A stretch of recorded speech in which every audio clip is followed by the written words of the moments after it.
നമസ്കാരം, ഭാരത് ലൈവിലേക്ക് സ്വാഗതം. വളരെ പ്രധാനപ്പെട്ട ഒരു വാർത്ത ഇപ്പോൾ പുറത്തു വരുന്നുണ്ട്. ആ വാർത്ത ദിലീപിന്റെ കേസുമായി ബന്ധപ്പെട്ട് വിധി പറഞ്ഞ അഭിഭാഷക ആ വിധി തയ്യാറാക്കിയത് സുഹൃത്തിനെ കൊണ്ടാണെന്നും ആ സുഹൃത്ത് വഴി ദിലീപിന്റെ വളരെ അടുത്ത സുഹൃത്തായ ശരത്തിനെ ഇത് കാണിക്കുകയും ശരത്തിനെ ഹോട്ടൽ വ്യവസായി എന്നാണ് ശരത്തിനെ കാണിച്ചതെന്നാണ് പറഞ്ഞത്. ഈ കേസിൽ പ്രതി തന്നെയാണ് ശരത്തിനെ കാണിക്കുകയും ഡീൽ ഉറപ്പിച്ച ശേഷമാണ് വിധി പറഞ്ഞതുമെന്നുമൊക്കെയാണ്. ഏതായാലും കഴിഞ്ഞ കാലഘട്ടങ്ങളിലെല്ലാം ഈ കേസിന്റെ ദിലീപിന്റെ കേസ് മുതൽ ആരോപണ വിധേയരായിരിക്കുന്ന ഒരാളാണ് ഈ ഹണിയം വർഗീസ്. എങ്ങനെയാണ് ജുഡീഷ്യറിയെ ഇതിൽ കുറ്റപ്പെടുത്താൻ ശ്രമിക്കുക എന്ന് നേരത്തെ ഒരുപാട് കേസുകൾ വിധി പറഞ്ഞിട്ടുള്ള ജഡ്ജിയാണ്. പക്ഷെ ആ ജുഡീഷ്യറിയെ കൂടി ഇതിലേക്ക് വലിച്ചിഴയ്ക്കാനുള്ള ഒരു ശ്രമം നടത്തിയത് ആരാണ് എന്നുള്ളതാണ് ഇതിലെ പ്രധാനപ്പെട്ട കാര്യം. ഈ ഊമക്കത്തുമായി ബന്ധപ്പെട്ട് ആരാണ് ഇത്തരത്തിലുള്ള ഊഹാപോഹങ്ങൾ പ്രചരിപ്പിച്ചത് എന്ന സംശയം നമുക്ക് ബാക്കിയാവുകയാണ്. ഇപ്പം നമുക്കറിയാമല്ലോ, തീർച്ചയായും ഈ കേസിൽ ഇതൊക്കെ പറഞ്ഞിട്ടുള്ള ആൾക്കാർ ഒരുപാട് പേരുണ്ട്. നേരത്തെ മുതൽ തന്നെ ഈ കേസിൽ വിധി അങ്ങനെ വരില്ല. ഇപ്പോൾ കഴിഞ്ഞ ദിവസം ഭാഗ്യലക്ഷ്മി അടക്കമുള്ളവർ പറഞ്ഞു 4 വർഷം മുമ്പേ ഞങ്ങൾ ഇത് കരുതി കൂട്ടിയതാണ് എന്നൊക്കെയാണ്. കേസിന്റെ ഒരു പോക്കും ഗതിയും ഒക്കെ കാണുമ്പോൾ കേസിനെ അടുത്തു നിന്ന് വീക്ഷിക്കുന്ന അഭിഭാഷകർക്കും മറ്റുള്ളവർക്കുമൊക്കെ ഏകദേശം കേസിന്റെ വിധി എങ്ങനെയാകുമെന്നൊരു ബോധ്യമുണ്ടാകും. കാരണം അറിയാമല്ലോ, നമുക്കിപ്പോൾ കോടതിയിൽ കേസ് കേട്ടുകൊണ്ടിപ്പോൾ ഞാൻ കുറേ വർഷങ്ങളായി മാധ്യമപ്രവർത്തകയായി ജോലി ചെയ്യുന്ന ആളാണ്. അപ്പോൾ പല കേസുകളും കേൾക്കുമ്പോൾ തന്നെ നമുക്ക് മനസ്സിലാകാറുണ്ട് ഈ കേസിൽ കാര്യമായി ശിക്ഷിക്കപ്പെടാൻ തക്ക കാരണങ്ങളൊന്നുമില്ല എന്ന് നമുക്ക് ബോധ്യമാകാറുണ്ട്. അപ്പോൾ അതുപോലൊരു കേസ് തന്നെയാണിത്. ഈ കേസിൽ ഇതുമായി അടുത്ത് ഇടപഴകിയിട്ടുള്ള പലർക്കും, ഈ കേസിന്റെ ഏതെങ്കിലും ഘട്ടത്തിലൊക്കെ ഇടപഴകിയിട്ടുള്ള എല്ലാവർക്കും അറിയാം ഈ കേസിൽ വിധി ഇങ്ങനെ തന്നെ ആയിരിക്കുമെന്ന്. കാരണം ദിലീപിനെ അതിൽ കുരുക്കാൻ പറ്റിയ ഒന്നുമില്ല എന്ന് അറിയുന്ന ആൾക്കാരാണ് അന്വേഷണ സംഘം, അറിയുന്ന ആൾക്കാരാണ് പ്രോസിക്യൂഷൻ. ഈ കേസുമായി ബന്ധപ്പെട്ട ഈ കോടതി ഇവിടെ വന്നിരുന്ന് ചാനലുകളിൽ വന്നിരുന്ന് പറയുന്ന എല്ലാവർക്കും അറിയാം, ചാനൽ മുതലാളിമാർക്കറിയാം, ഈ പറയപ്പെടുന്ന എല്ലാ ആൾക്കാർക്കും ഇത് അറിയാമായിരുന്നു. കാരണം ഈ കേസിൽ അതിനൊക്കെ കാരണങ്ങളൊന്നുമില്ല എന്നറിയാം. അപ്പോൾ ഒരു ഊഹാപോഹം 1 മുതൽ 6 വരെ പ്രതികൾക്ക് ശിക്ഷ കിട്ടും, അത് ഉറപ്പാണ്. എന്താണെന്നറിയോ, അവർ കൃത്യത്തിൽ നേരിട്ട് പങ്കെടുത്തവരാണ്. ബാക്കിയുള്ള കേസിലെ ഗൂഢാലോചന കേസും 7ാം പ്രതി ഇവർക്ക് സഹായം ചെയ്തു കൊടുത്തു എന്ന് പറയപ്പെടുന്ന ആളാണ്.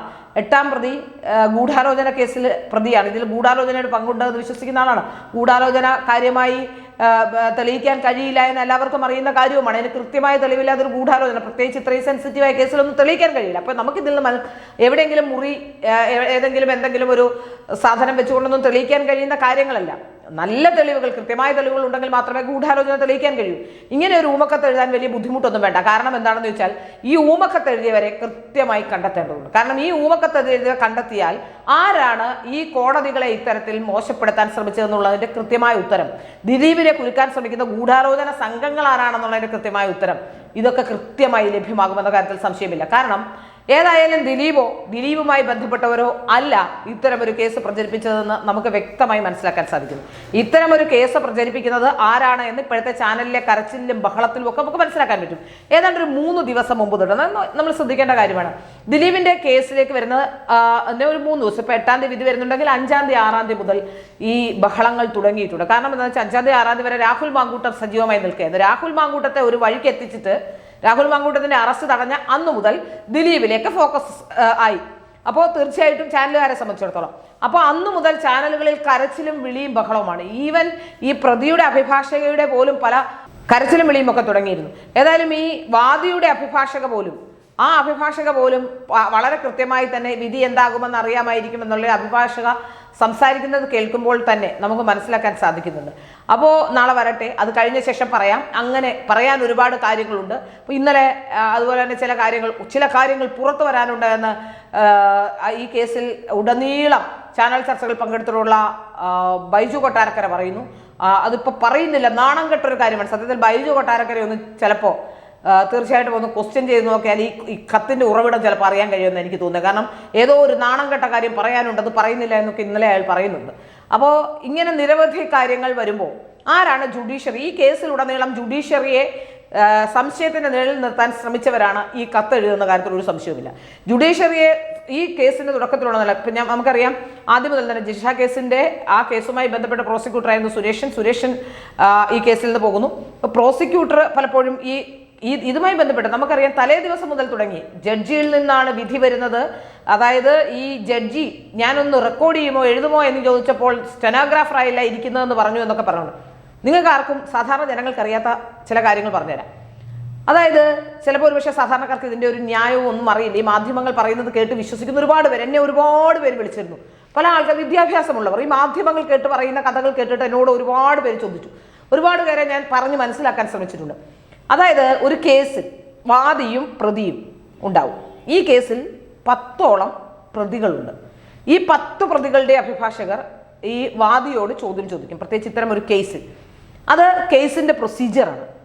അതിനിടയിൽ ഇനി വാദി എന്തെങ്കിലും പറയുമ്പോൾ സംശയം തോന്നിയാൽ അതിനിടയിൽ ഏതെങ്കിലും ജഡ്ജി ചോദ്യം ചോദിക്കും. ജഡ്ജി ചോദ്യം ചോദിക്കുമ്പോൾ ഞാൻ പറഞ്ഞത് അതിന് മറുപടി പറയാതെ ഞാൻ പറഞ്ഞത് എഴുതിയെടുത്താൽ മതി എന്ന് പറഞ്ഞാൽ തീർച്ചയായും അങ്ങനെ എഴുതിയെടുക്കാൻ കഴിയില്ല. സ്റ്റെനോഗ്രാഫറുടെ പണിയല്ല ജഡ്ജി ചെയ്യുന്നത്. ജഡ്ജിയുടെ പണി വാദിയുടെയും പ്രതിയുടെയും വാദങ്ങൾ കേട്ട ശേഷം തെളിവുകളുടെ അടിസ്ഥാനത്തിൽ കൃത്യമായ തെളിവുകളുണ്ട് എന്ന് ബോധ്യം വരുന്ന കാര്യങ്ങളിൽ ശിക്ഷിക്കുകയും അതിൻ്റെ അടിസ്ഥാനത്തിൽ വിധി പറയുകയും ചെയ്യുകയാണ് ജഡ്ജിയുടെ പണി. അല്ലാതെ ഈ പറയുന്നതൊക്കെ എന്തെങ്കിലും ഞാൻ അങ്ങ് പറഞ്ഞാൽ അങ്ങ് എഴുതിക്കോ, ഞാൻ പറയുന്നതൊക്കെ എഴുതിയെടുക്കൂ എന്ന് പറഞ്ഞാൽ ആ പറയുന്നതൊക്കെ എഴുതിയെടുക്കാൻ കഴിയില്ല. മാത്രമല്ല ഇതുമായി ബന്ധപ്പെട്ട വിഷ്വൽസ് അടക്കം കോടതി പരിശോധിച്ചിട്ടുണ്ട്. അപ്പോൾ അങ്ങനെയുള്ള കാര്യങ്ങളൊക്കെ പരിശോധിച്ചതിൻ്റെ അടിസ്ഥാനത്തിൽ പ്രതിഭാഗ അഭിഭാഷകൻ പരിശോധിച്ചിട്ടുണ്ട്. അപ്പോൾ ഇതിൻ്റെയൊക്കെ അടിസ്ഥാനത്തിലുള്ള ചോദ്യങ്ങൾ ചോദിക്കേണ്ട ആവശ്യമുണ്ടെങ്കിൽ അവർ ചോദിക്കും. അതിന് എന്നെ ബുദ്ധിമുട്ടിച്ചു എന്നൊന്നും പറഞ്ഞിട്ട് കാര്യമില്ല. ഏത് കേസിൻ്റെയും വിചാരണയിൽ വളരെ ചെറിയ കുട്ടിയാണെങ്കിൽ പോലും കേസിൻ്റെ വിചാരണകളിൽ ഇത് വളരെ നിർണായകമായ കാര്യമാണ്. അപ്പോൾ അതുകൊണ്ട് എന്നെ കോടതിയിൽ നിർത്തി, ഇത്ര ദിവസം നിർത്തി, അത്ര ദിവസം നിർത്തി, ഞാൻ എന്നെ വിഷമിപ്പിച്ചു, സങ്കടപ്പെടുത്തി ഒന്നും പറഞ്ഞിട്ട് കാര്യമില്ല. കോടതി അങ്ങനെ തന്നെയാണ്. സാധാരണ അതിജീവിതമാർക്കില്ലാത്ത ഒരുപാട് കാര്യങ്ങൾ നമുക്കിപ്പോൾ പറയാമല്ലോ. അങ്ങനെയാണെങ്കിൽ ഇപ്പോൾ ദിലീപ് പണം കൊടുത്ത് കോടതിയെ സ്വാധീനിച്ചു എന്നൊക്കെ പറയുമ്പോൾ സാധാരണ അതിജീവിതമാർക്കില്ലാത്ത ഒരുപാട് പ്രയോറിറ്റികൾ അനുഭവിച്ചൊരു അതിജീവിതയാണിത്. ഏതെങ്കിലും അതിജീവിതമാർക്ക് പറയാൻ പറ്റുമോ ഏത് കോടതിയാണ് വിധി പറയേണ്ടത്, ഈ ജഡ്ജി പറ്റില്ല, മറ്റേ ഈ കേരളത്തിൽ ഏതെങ്കിലും കേസിൽ ഈ ജഡ്ജി വേണ്ട എന്ന് ഏതെങ്കിലും അതിജീവിതമാർ പറഞ്ഞിട്ടുണ്ടോ? സൂര്യനെല്ലി കേസൊക്കെ നമ്മൾ കണ്ടതല്ലേ. ഏതെങ്കിലും അതിജീവിതമാർ ആ ജഡ്ജി വേണ്ട, ഈ ജഡ്ജി വേണ്ട, ഈ ജഡ്ജി പറയട്ടെ, ഇടയ്ക്ക് ജഡ്ജിയെ മാറ്റൂ, ആ ജഡ്ജി അങ്ങോട്ട് മാറ്റൂ, ഈ ജഡ്ജിയെ ഇങ്ങോട്ട് മാറ്റൂ എന്ന് പറയാൻ കഴിയുമോ? ഒരു അതിജീവിതയ്ക്കും ഇല്ലാത്ത ഒരുപാട് പ്രൊട്ടക്ഷൻസ് ഈ അതിജീവിതയ്ക്ക് ലഭ്യമായിട്ടുണ്ട്. കേരളത്തിലെ മുഴുവൻ ആൾക്കാർ കൂടെ നിൽക്കുന്നു. പ്രോസിക്യൂഷൻ ഫലപ്രദമായി കേസ് നടത്തുന്നു. എത്ര അതിജീവിതകളുടെ കേസാണ് കേരളത്തിലെ പ്രോസിക്യൂഷൻ ഫലപ്രദമായി നടത്തുന്നത്? അപ്പോൾ ഇതൊക്കെ നമുക്ക് ഇതിൽ നിന്നൊക്കെ മനസ്സിലാക്കാൻ സാധിക്കുന്നത്. പിന്നെ പണമില്ല, ദിലീപിന് പണമുണ്ട്. ദിലീപിന് മാത്രമല്ല പണമുള്ളത്, വളരെ ഇൻഫ്ലുവൻഷ്യൽ ആയിട്ടുള്ള സൊസൈറ്റിയിൽ ആദ്യം ഇപ്പോൾ ഒരു സംഭവം ഉണ്ടാകുമ്പോൾ അവിടേക്ക് ഒരു MLA ആദ്യം ഓടിച്ചെല്ലുന്ന MLA ആണ്. അപ്പോൾ സാധാരണക്കാരിയായ അതിജീവതയും കോടീശ്വരനായ ദിലീപും തമ്മിലുള്ള കേസല്ല ഇത്. അങ്ങനെയൊക്കെയാണ് വാദിക്കുന്നത്. സാധാരണ നമ്മളെപ്പോലുള്ളൊരു സാധാരണക്കാരനും ദിലീപും തമ്മിലുള്ള കേസ് എന്നുള്ള രീതിയിലാണ് പലപ്പോഴും ഇത് വാദിക്കുന്നത്. ഈ അതിജീവതയ്ക്ക് പണമില്ലാത്ത അതിജീവതയല്ല. അവർ അനുഭവിച്ചിട്ടുള്ള പ്രശ്നങ്ങൾക്ക്, അവർ അനുഭവിച്ചിട്ടുള്ള ട്രോമകൾക്ക്, അവരെ നേരിട്ട് ഉപദ്രവിച്ചവർക്ക് അവർക്ക് കൃത്യമായ രീതിയിലുള്ള ഒരു വിധി കുറ്റക്കാരനാണെന്ന് കണ്ടിട്ടുണ്ട്. ഇനി ഏറ്റവും മാക്സിമമായ ഒരു ശിക്ഷ കിട്ടാനുള്ള സാധ്യതയാണ് കാണുന്നത്. ഈ വിധി ചോർന്നു എന്ന് പറയുമ്പോൾ വിധി വന്നിട്ടില്ല, വിധി വരാനിരിക്കുന്നതുള്ളൂ. അതായത് വിധി ഇപ്പോൾ വന്നിരിക്കുന്നത് കുറ്റക്കാരനാണോ അല്ലോ എന്ന് കണ്ടെത്തിയിരിക്കുന്നു. ഇനി വിധി പ്രസ്താവമുണ്ട്, ശിക്ഷ പ്രസ്താവമുണ്ട്. അത് ശിക്ഷ പ്രസ്താവിക്കാൻ പോകുന്നതുള്ളൂ. ഇപ്പം വിധിയായി, ഇനി ശിക്ഷ പ്രസ്താവമാണ്. ശിക്ഷ പ്രസ്താവിച്ചിട്ടില്ല. അതിനു മുമ്പാണ് ഇത് ചോർന്നു എന്നൊക്കെ പറഞ്ഞുകൊണ്ട് ഇപ്പോൾ കത്ത് വന്നിരിക്കുന്നത്. യഥാർത്ഥത്തിൽ ഈ കത്തിനെ കുറിച്ച് വളരെ ഗൗരവകരമായി അന്വേഷിക്കണം. ഗൗരവകരമായി അന്വേഷിച്ച ശേഷം വളരെ കൃത്യമായ നിലപാടിലേക്ക് കോടതികൾ പോകണം. കാരണം കോടതികളെ അസ്ഥിരപ്പെടുത്തിയാൽ, നീതിന്യായ വ്യവസ്ഥയിൽ കോടതികളെ അസ്ഥിരപ്പെടുത്താൻ ശ്രമിച്ചാൽ വലിയ രീതിയിലുള്ള അനാർക്കി രാജ്യത്തുണ്ടാവും. അതിനുള്ള ശ്രമം നടത്തുന്നുണ്ട്. ഇതിൽ ഇടപെട്ടിട്ടുള്ള ചിലരുടെ ഇടപെടലുകൾ, ഇപ്പോൾ കട്ടിംഗ് സൗത്തുമായി ബന്ധപ്പെട്ട് ഇടപെട്ടിട്ടുള്ള ചാനൽ, ആ ചാനൽ ഇപ്പം നമുക്കറിയാം ചില ചാനലുകളുണ്ട്. ഇപ്പോൾ അഴിമുഖം എന്ന് പറയുന്ന ഒരു ഓൺലൈൻ പോർട്ടൽ, അതുപോലെ തന്നെയാണ് ന്യൂസ് മിനിറ്റ് എന്ന് പറയുന്ന ഓൺലൈൻ പോർട്ടൽ. ആദ്യമായല്ല വിവാദങ്ങൾ, ഈ പല വിവാദങ്ങൾ ഉണ്ടാക്കിയിട്ടുള്ള ഒരു പോർട്ടലാണ് ന്യൂസ് മിനിറ്റ്. ആ ന്യൂസ് മിനിറ്റിന്റെ എഡിറ്റർ എന്ന് പറയുന്നത് ധന്യ രാജേന്ദ്രൻ എന്ന് പറയുന്ന മലയാളിയാണ്. ഇന്ത്യ വിഷനിലൊക്കെ ഉണ്ടായിരുന്ന ആളാണ്. ഈ ധന്യ രാജേന്ദ്രന്റെ സ്റ്റാഫിനോട് 13 മാസമായി പൾസർ സുനി ഉണ്ട്. ധന്യ രാജേന്ദ്രന്റെ അടുത്ത കൂട്ടുകാരികളാണ് ഈ റിബാ കല്ലിങ്കിലും മറ്റുള്ളവരുമൊക്കെ. അവരോടൊപ്പം റിബാ കല്ലിങ്കിലും അതുപോലെ തന്നെ ഈ മഞ്ജു വാര്യരും ഒക്കെ ഉള്ളവർ, ഇവരെല്ലാം ചേർന്ന് നിൽക്കുന്ന ഒരു കൂട്ടുകെട്ടിനാണ് പൾസർ സുനിയോട് 13 മാസമായി സംസാരിക്കുന്നത്. വാർത്ത എടുക്കാനാണെന്ന ലേബലിലാണ് സംസാരിക്കുന്നത്. 13 മാസമായി അവരുടെ കോണ്ടാക്റ്റിലാണ് പൾസർ സുനിയുള്ളത്. ഇനി അടുത്തത് റിപ്പോർട്ടർ ചാനലിന്റെ റിപ്പോർട്ടറാണ് പൾസർ സുനിയെ ഏട്ട എന്നാണ് വിളിക്കുന്നത്. റിപ്പോർട്ടർ റോഷിയെ. ആ ഇന്റർവ്യൂ നിങ്ങൾ എടുത്തു നോക്കൂ. ഒരു പ്ലാൻഡ് ഇന്റർവ്യൂ ഇടയ്ക്ക് വന്നിരുന്നു. അപ്പോൾ ഇവർക്ക് രണ്ടുപേർക്ക് മാത്രമേ കേരളത്തിൽ പൾസർ സുനിയുമായിട്ട് നേരിട്ട് ആക്സസ് ഉള്ളൂ. അവർക്ക് മാത്രമേ അതിജീവിതയുമായി നേരിട്ട് ആക്സസ് ഉള്ളൂ. അവർക്ക് പ്രതിയെ കൊല്ലുകയും വേണം. ഈ രണ്ടുപേർക്കും പ്രതിയെ തൂക്കിക്കൊല്ലണം. ഒപ്പം അതിജീവിതയുമായും ഈ വേട്ടക്കാരനുമായും ഒരേ സമയം ആക്സസ് ഉള്ള കേരളത്തിലെ ചാനലുകളാണ് ന്യൂസ് മിനിറ്റും അതുപോലെ തന്നെ റിപ്പോർട്ടറും. ഇതിൽ നമുക്ക് എന്താണ് മനസ്സിലാക്കാൻ സാധിക്കുന്നത്? വളരെ കൃത്യമായ തരത്തിലുള്ള ഇടപെടലുകൾ ചാനലുകൾ അടക്കമുള്ളവർ ഈ ഗൂഢാലോചനയുടെ ഭാഗമാണെന്ന കാര്യത്തിൽ ഒരു സംശയവുമില്ല. തീർച്ചയായും ഗൂഢാലോചന അന്വേഷിക്കുക തന്നെ വേണം. ഈ കത്തിന് പിന്നിൽ ആരാണെന്ന് അന്വേഷിക്കേണ്ടിയിരിക്കുന്നു. ഇപ്പോൾ ഹൈക്കോടതിയിലെ അവിടെ വന്ന ഊമക്കത്ത്, ആ ഊമക്കത്തിന്റെ അടിസ്ഥാനത്തിൽ അന്വേഷണം നടത്തുമെന്ന് ജുഡീഷ്യറിയുടെ വിശ്വാസ്യത, ആ വിശ്വാസ്യത നിലനിർത്താനാണ്. ചാനലുകൾ വാർത്ത കൊടുക്കുന്ന കണ്ടാൽ വിചാരിക്കും ദിലീപിനെ തൂക്കിക്കൊല്ലാനാണ് ഇപ്പോൾ ഈ അന്വേഷണം വരുന്നത്. അല്ല, ജുഡീഷ്യറിയുടെ വിശ്വാസ്യത നിലനിർത്തണം എന്ന ആവശ്യം ഉന്നയിച്ചുകൊണ്ട് അങ്ങനെ ഒരു കത്ത് കിട്ടിയപ്പോൾ വളരെ കൃത്യമായ നിലപാടാണ് അദ്ദേഹം എടുത്തത്.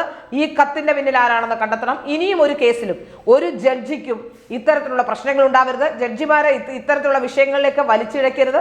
ഇത്തരത്തിൽ പറഞ്ഞിട്ടുള്ള എല്ലാവർക്കും എതിരെ കോടതി സ്വമേധയാ തന്നെ പരാതി എടുക്കേണ്ടതാണ്. ഇപ്പോൾ ആരൊക്കെ പരാതി കൊടുത്തിട്ടുണ്ടെന്ന് തോന്നുന്നു. ഏതായാലും ഇതുമായി ബന്ധപ്പെട്ട് വളരെ കൃത്യമായി തന്നെ ഈ കേസിൽ ദിലീപിനെ ക്രൂശിക്കണമെന്ന് ആഗ്രഹിക്കുന്നവരാണ് ഈ ഒരു കത്ത് പുറത്തുവിട്ടെന്ന കാര്യത്തിൽ സംശയമില്ല.